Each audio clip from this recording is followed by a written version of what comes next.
అందరికీ నమస్కారం. Welcome to Telugu health focus. నేను మీ యాంకర్ రోజా. ఈ రోజు మనతో పాటు ప్రముఖ న్యూట్రిషనిస్ట్ అండ్ అలానే డైట్ ప్లానర్ వినయ్ కుమార్ గారు ఉన్నారు. మాట్లాడదాం. నమస్తే సార్. నమస్తే సార్, ప్రతి ఒక్కరి ఫ్యామిలీలో అంటే చాలా మట్టికి మనం వినేది ఏంటి అంటే స్వీట్స్ ఎక్కువ తింటే షుగర్ వస్తుంది, స్వీట్స్ ఎక్కువ తినొద్దు అంటారు.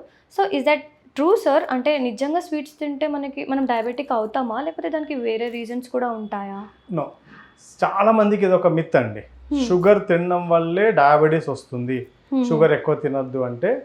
షుగర్కి అంటే చక్కెరకి డయాబెటీస్కి there is a relation, but it is not the complete reason. స్వీట్లు తినడం వల్లనే షుగర్ డయాబెటీస్ వస్తుంది అనేది కాదు. Because diabetes is a disorder. అది ఒక మెటబాలిక్ డిజార్డర్. బేసికలీ దానికి ఒక insulin hormone is the main reason. దాన్ని ఇన్సులిన్ రెసిస్టెన్స్ అంటాం. సో ఎవరికైతే సెల్స్ రెసిస్టెన్స్లోకి వెళ్ళిపోయి ఉంటాయో, ఇన్సులిన్ ప్రొడక్షన్ అవుతున్నా కూడా ఇవి సరిగా యూటిలైజ్ చేసుకోకుండా సెల్స్, అంటే ఇన్సులిన్ వస్తేనే మనం తిన్న ఫుడ్లో నుంచి ఎనర్జీ మారుతుంది. షుగర్ అనేది ఎనర్జీగా మారుతుంది ఇన్సులిన్ బైండ్ అయితేనే. అదొక కీ లాగా పనిచేస్తుంది.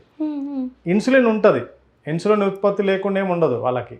బట్ ఇన్సులిన్ సెల్స్ రెసిస్టెన్స్లోకి వెళ్ళిపోయి ఉంటాయి, దాన్ని రిసీవ్ చేసుకోకుండా. అది మెయిన్ కారణము. షుగర్స్ అన్నీ అలాగే బ్లడ్లో ఉండి షుగర్స్ వాళ్ళకు కనిపిస్తుంటాయి బ్లడ్ టెస్ట్లో. దానికి ఏమనుకుంటారంటే షుగర్ తీసుకున్నందుకే వచ్చింది అనుకుంటారు. నో, రెసిస్టెన్స్లోకి పోయినందుకు వచ్చింది. బట్ అలా అని షుగర్ మరి తీసుకుంటూనే ఉంటే అలాగే ఉంటుంది అంటే ఇంకా ఎక్కువ పెరుగుతుంది షుగర్. సో మరి దానికి సొల్యూషన్ ఏంటి అంటే, నేనేం చెప్తానంటే, నేను actually number of clients, hundreds of క్లయింట్స్కి ఐ రివర్స్ డయాబెటీస్ సక్సెస్ఫుల్గా వితౌట్ మెడికేషన్. సో నేనేం చెప్తానంటే, ఫస్ట్ ఆఫ్ ఆల్ రూట్ కాజ్ని ట్రీట్ చేయగలిగినామంటే ఆటోమేటిక్గా షుగర్స్ తగ్గుతాయి.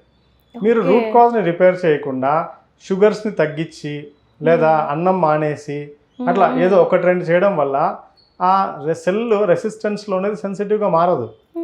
దాన్ని మీరు ఫస్ట్ ఆఫ్ ఆల్ సెన్సిటివ్గా మార్చేందుకు లైఫ్ స్టైల్, మన food habits, not just sugars, మనం తీసుకున్న చాలా రకాల ఫుడ్స్ని, మన టైమింగ్, స్ట్రెస్, ఇలా వాళ్ళకి ఏ ఫ్యాక్టర్స్ ఎఫెక్ట్ అయినాయో ఆ ఇన్సులిన్ రెసిస్టెన్స్కి వెళ్ళడానికి అది అనలైజ్ చేసి అప్పుడు మనం ట్రీట్ చేయాలి.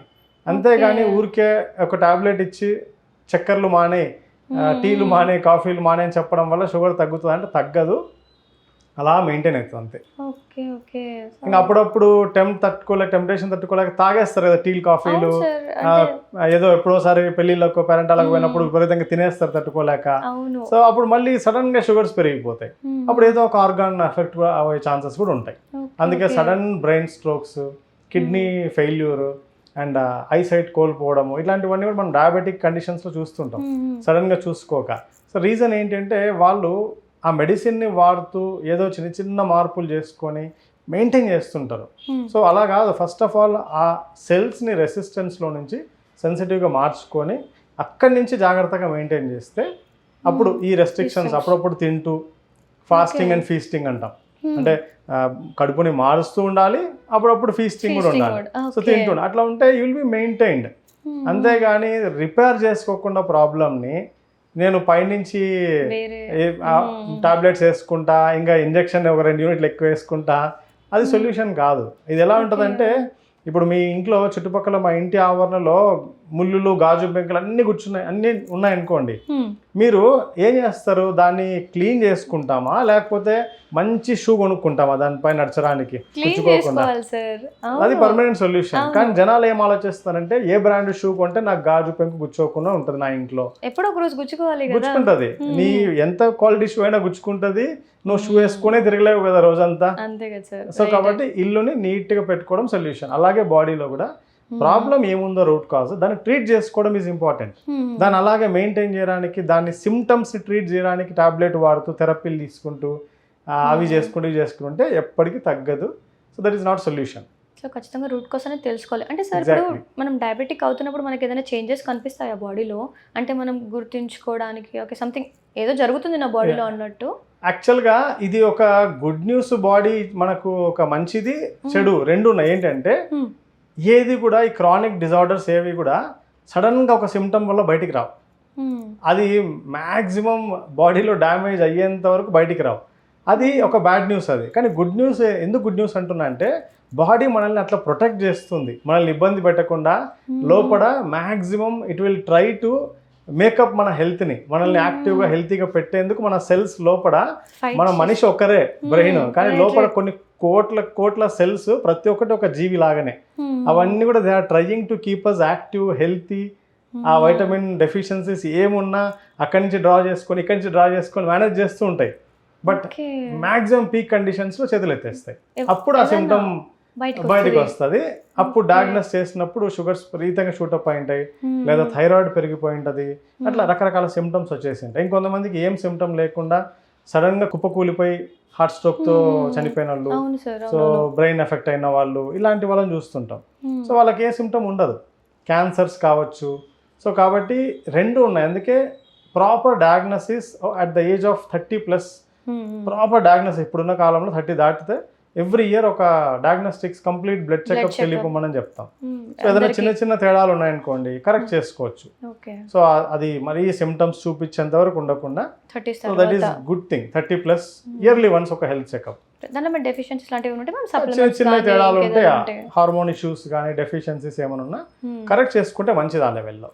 సార్ నేను ఈ మధ్య రీల్స్లో కూడా బాగా చూసాను, లైక్ ఏంటంటే లైక్ 45 days నేను నో షుగర్ అంటే షుగర్ కట్ ఆఫ్ చేస్తున్నాను, see that change in my skin my hair అన్నట్టు సంథింగ్ చూపిస్తున్నారు. సో Day 1 Day 2 నిజంగా ఇన్ని డేస్ అంటే ఇన్ని ఇయర్స్ నుంచి అలవాటు అయిపోయి సడన్గా మనం షుగర్స్ ఇట్లా ఆపేసినాం బాడీకి, సో దానివల్ల బాడీ ఎంత ఎఫెక్ట్ పడుతుంది అంటే కరెక్టేనా సార్ అసలు చేయడం? షుగర్స్ మారడం ఈజ్ ఏ గుడ్ థింగ్. దానికి కానీ నేను చెప్తున్నా కదా, అది ఒక్కటే మ్యాజిక్ ఏం చేసేయదు. స్కిన్ బాగా తేడా కనిపిస్తుంది, బికాజ్ మనం తింటున్న ఆల్రెడీ రైస్ అనుకోండి, కార్బోహైడ్రేట్స్ ఏవి తింటున్నామో, ఫ్రూట్స్ కావచ్చు, దాని నుంచి సుక్రోజ్ ఇవన్నీ వస్తాయి. సో ఇవన్నీ బాడీని నిలబెట్టేందుకు ఎనర్జీ కోసం ఎనఫ్. అవి మనం ఎక్స్ట్రా షుగర్లు ఏవైతే ఇస్తున్నామో అవి డ్యామేజ్ చేస్తున్నాయి సెల్స్ని.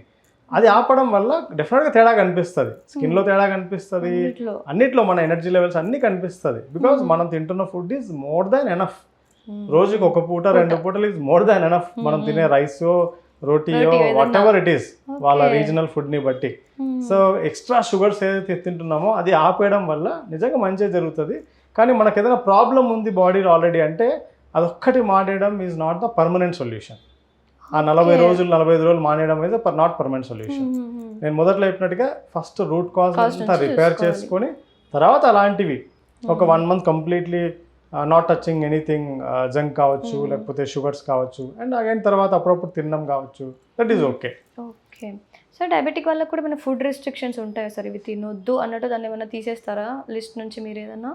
ఇది అదే 2 ఆస్పెక్ట్స్ ఇక్కడ. ఒకటి వాళ్ళు దాన్ని కంప్లీట్లీ రివర్స్లోకి వెళ్ళాలనుకుంటున్నారా అన్నది మోస్ట్ ఇంపార్టెంట్. అప్పుడు డెఫినెట్గా ఆ రిపేర్ ప్రాసెస్ అనేది it will go for at least 3 to 4 months of minimum time. So ఆ మినిమం టైం వరకు వాళ్ళ రిపోర్ట్స్ని బేస్ చేసుకొని వాళ్ళ ఇన్సులిన్ ప్రొడక్షన్ ఏ స్థాయిలో ఉంది ఇవన్నీ కూడా చూసుకున్న తర్వాత కొన్ని టెస్ట్ల ద్వారా అనలైజ్ చేసి అప్పుడు కొన్ని డిసైడ్ చేస్తాం ఏవి రెస్ట్రిక్ట్ చేయాలా ఏవి లేదన్నది. అండ్ లేదు నేను just I want to maintain it అంటే ఒకటే చెప్తాం, కార్బోహైడ్రేట్ క్వాంటిటీని తగ్గించుకొని ప్రోటీన్ని, ఫ్యాట్ని, ఫైబర్ని బాగా ప్రతి మీల్లో ఉండేటట్టు చూసుకోమని చెప్తాం. సో ప్రోటీన్ కంటెంట్ వాళ్ళు వెజిటేరియన్ అయితే వెజిటేరియన్, నాన్ వెజ్ అయితే non veg. So and important change నేను ఎవరికైనా చెప్పేది ఒకటి ఏంటంటే whether it is diabetic or non diabetic, follow nature. Nature అంటే ఏమి అంటే మన body metabolism is designed according to sunrise and sunset. So sunrise అయినప్పుడు metabolism will be at the peak, ఒక ఏమంటారు పిరమిడ్ లాగా. మళ్ళీ again it comes down by evening sunset. So దాన్ని ఫాలో అవ్వాలి. సో మెటబాలిజం పీక్లో ఉన్నప్పుడు డేలో so you can have good amount of foods, ఏదైనా కార్బ్స్ కావచ్చు, వెదర్ ఇట్ ఈస్ అటు ఇటుగా కొంచెం జంక్ కావచ్చు, ఎప్పుడైనా హెవీ ఈటింగ్ కావచ్చు. బట్ ఈవినింగ్ అయ్యేసరికి యూ షుడ్ రెడ్యూస్ ఇట్. మనకు అందుకే చాలా సామెతలు చెప్తాను, morning breakfast should be like a king and lunch should be like a queen and dinner should be like a pauper అంట. అంటే అసలు ఇంకా ఏదో తినాలి లైట్గా. సో అట్లానే ఫ్రూట్స్ తింటారు చాలా మంది, నాట్ గుడ్ అది. సో ఈవినింగ్ ఫ్రూట్స్ తినడం not good. So have a little protein, fibre, minimal carb ఒకవేళ కావాలి తినాలనుకుంటే, లేదంటే you can avoid carb and protein, fibre, ఫ్యాట్ని మాత్రం తీసుకొని కూడా సన్సెట్కి దగ్గరగా.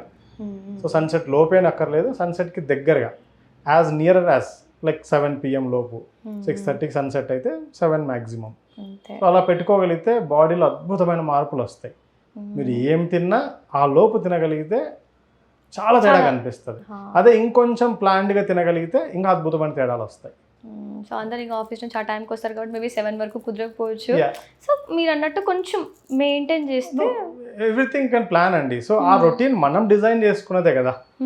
సో అట్లా డిజైన్ కాకుండా నేను ఇప్పుడు లంచ్ బాక్స్ తీసుకెళ్తారు కదా, అదే ఈవినింగ్ మీల్ బాక్స్ తీసుకెళ్తే అయిపోతుంది, తినేసి బయలుదేరితే అయిపోతుంది కదా. దేర్ ఆర్ మెనీ క్లయింట్స్, నా క్లయింట్స్ చాలా మంది అలా ఆఫీస్లలో తిని బయలుదేరుతారు అనమాట. ఇంటికి వచ్చేసరికి 9 or 10 అవుతుంది, come down and take rest అంతే. సో నెవర్ ఎవర్ ఒక 7 తర్వాత మనం ఏం తిన్న బాడీకి మనం ఏదో దాని రిజల్ట్ అనేది వేరే ఉంటుంది, దీని రిజల్ట్ వేరే ఉంటుంది. Thank you sir, thank you so much.